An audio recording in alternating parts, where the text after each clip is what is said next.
It's a greedy thing to take a picture. I'm so busy grieving moments that have already died that I'm forgetting to enjoy the ones that are in the flesh, and I'm just that selfish.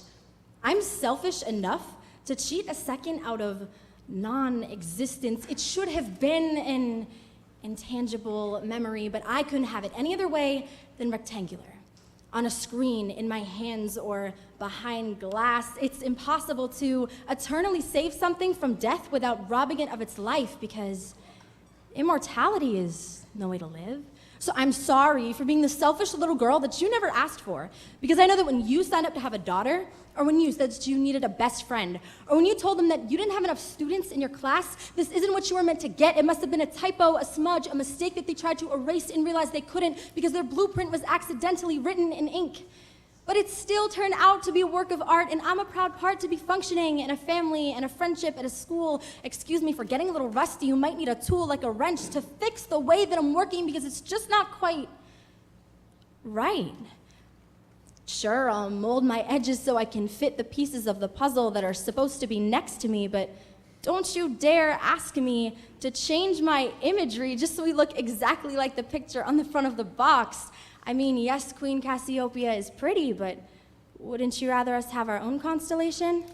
And we'll show her that as much as she thinks her beauty is unrivaled, there's something to be seen in the way that we connect the dots, in the way that we understand that the beauty isn't for us to understand, that we're not just drawing lines between fiery balls of gas in space and making history in textbooks. We are discovering a new funneled perception, a new reason, if the sky's clear enough, for two teenagers to look up during their first date. We are rebirthing an old sense of wonder, which we must so tightly hang on to if we want to keep our eyes shut and our minds open. Look, everything is veiled by what we've sensed before. Things we've heard, seen, done, learned. There's no getting away from the past, because it considers itself to be that first lucky beam of sunlight to drip across my face in the morning my curtains betrayed me. You see, they were convinced that I was getting cold because I had been in the dark for so long, and they couldn't help but let a ray slip past. They just didn't realize that I was already safe and covered and warm, not because of light, but because of blankets, because of a bed frame that cared enough about me to support my body in my most vulnerable state, and a pillow that had been catching my heartaches and mistakes for years. I was fine. But sometimes my surroundings are a little overprotective by giving me too much exposure.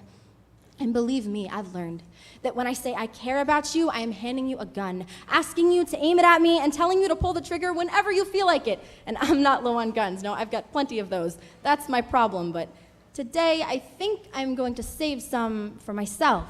And there I go again, being selfish. I know, I'm the one who, after embarking on journeys of self-doubt that lasted for weeks, will now refuse to rearrange my contents by knocking over a pile of pride that took all month to stack, or carpeting the walls of my brain just so that I can automatically integrate what you say into how I live my life. No, the only one that I'll get down on my knees for is God, and I am sorry for that.